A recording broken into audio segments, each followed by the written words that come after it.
story you can tell in Destin, you could tell in Pensacola or Biloxi, Mississippi, or Brownsville, Texas, or Rhode Island, or New England. Fishermen, fishing communities have a common bond. We all have the same issues, we all have the same concerns, we have the same challenges of trying to be businessmen, raise our families and provide for them and do it off this resource. You know, being born and raised in Destin, the son of a charter boat captain, fishing was the way that we supported our family. It's the way that we ate dinner a lot of times when things were tough. Fishing is Destin. This community is completely and 100% derived from that, and because of that, it's grown to become many, many great things, from the tourism to the beaches to the restaurants. But it all started with the fisheries. My family's been here since the place was first settled by white settlers.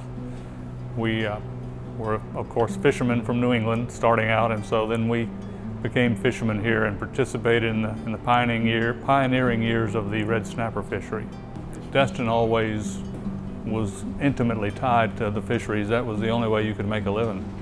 You know, when I started out on chasing the American dream, I just had the passion to fish. Most of the guys in my industry, that's the way it is.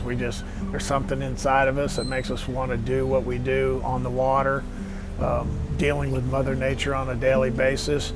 It's a tough life, and it's hard to prosper as a fisherman.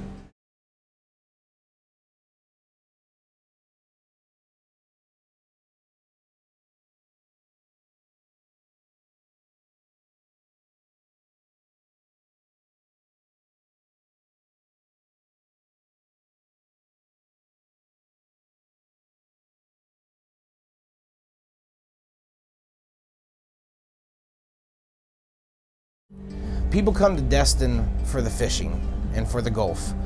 The golf courses and the shopping centers, that's an amenity to our area.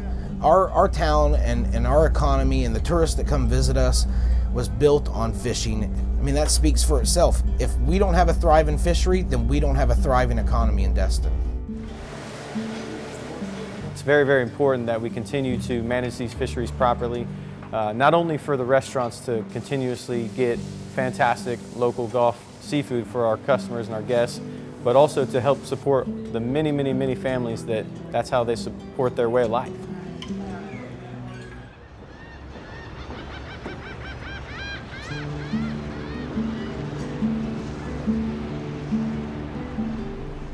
Magnuson-Stevens is not just about commercial fishing or just about charter fishing or recreational. It's about all of us working together, tailoring our management to each individual sector's needs, and creating a thriving fishery.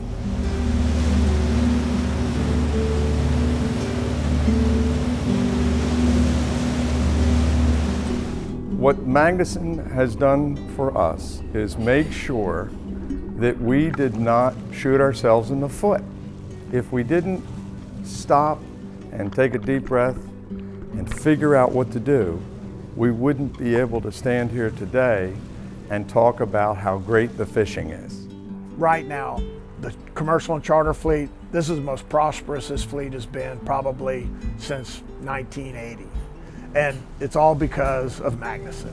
It's all because our fisheries are rebuilding. Magnuson has made us stay the course and find solutions rather than just saying, okay, I want more fish because I want more fish. It says, I want more fish, but I'm going to find a way to be a better steward of those fish to where there will be more fish out there so we can catch them in the future.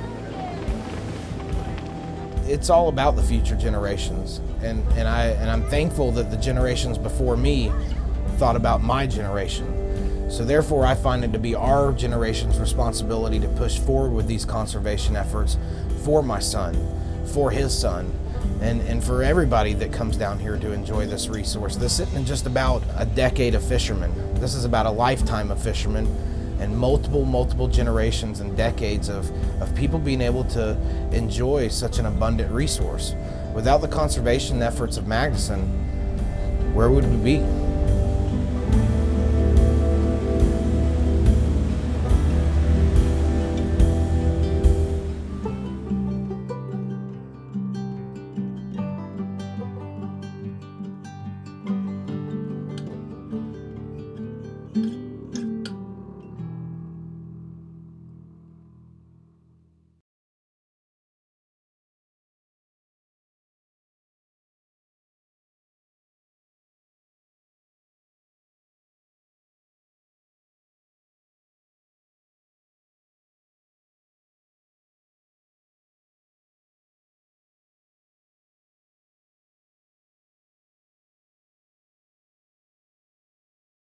Saltwater Cowboys is presented by Fresh from Florida.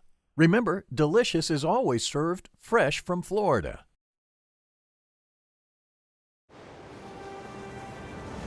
For as long as we have known, humans have looked to the ocean as a vital source of nourishment. Yet most of us never think about the journey our seafood takes, from the ocean to our dinner table. Take a rare glimpse into the lives of Florida's commercial fishermen. They are mothers and fathers. They are sons and daughters. But it's their deep respect for the ocean and their rebellious and independent spirit that make them saltwater cowboys.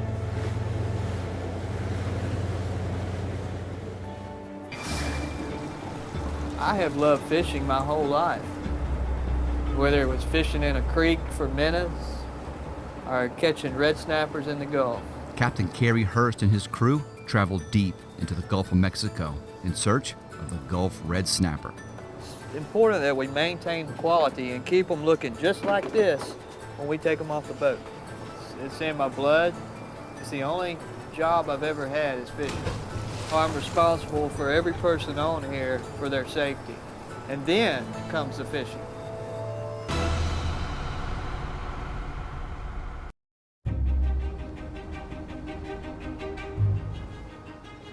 80 miles into the Gulf of Mexico, the crew and I greet the dawn.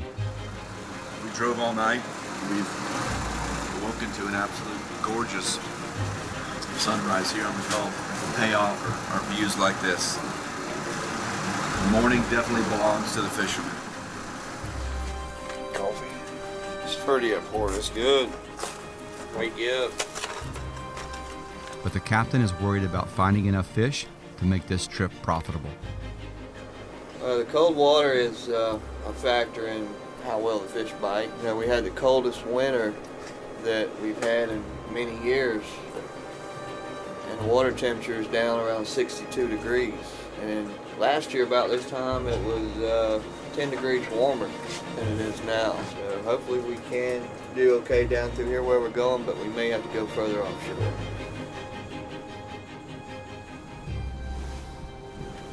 Chad, come here for a minute. I'll show you something. This is my sonar right here. Oh see my the, goodness. See the big show of fish? Those are fish. That's all fish right there.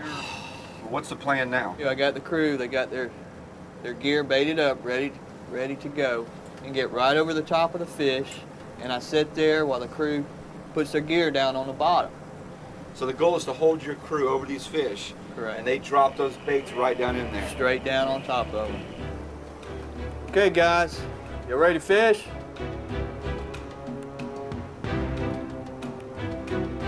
Get them, boys.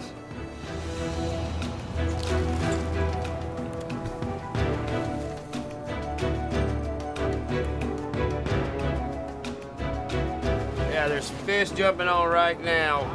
Oh boy, here they go. This is a hot spot. You put us on, Captain? The fish are jumping on right now. You gotta just make sure they don't swim up with it. You get them bigger fish and they'll swim up, tangle your rig up. They're done. Yeah. No matter how many fish I find, if I don't have a crew that can get them over the rail, it wouldn't matter if I found 1,000,000 pounds. What we've done is started up on a slow crawl, the hydraulics. If you wind it up too quick, you'll bust the leaders. So you depend on them to make wise choices in the fishing that they do. These look like some pretty big fish right here. You hear the line popping?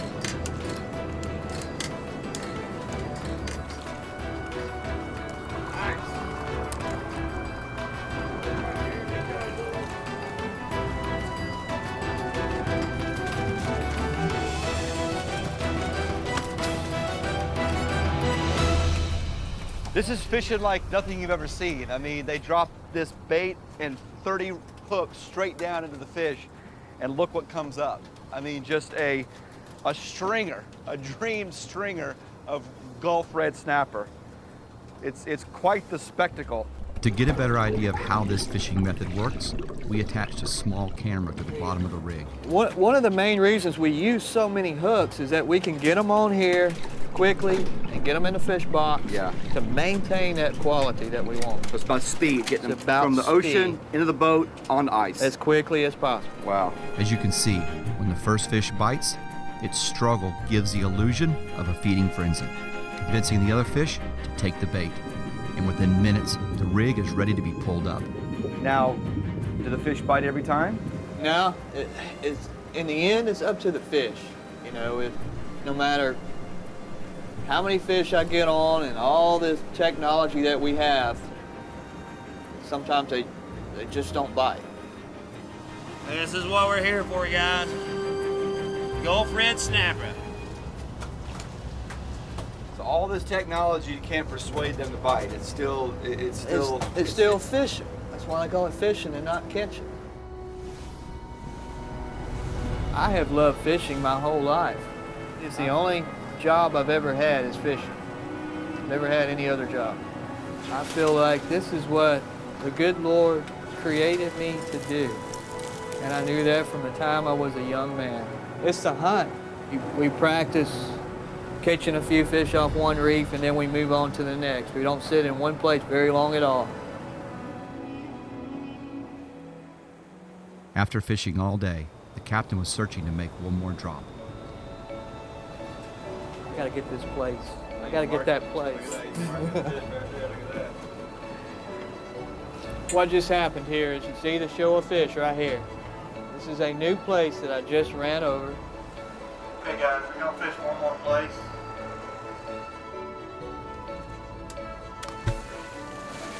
The federal government issues a amount of fish that we're allowed to catch each year.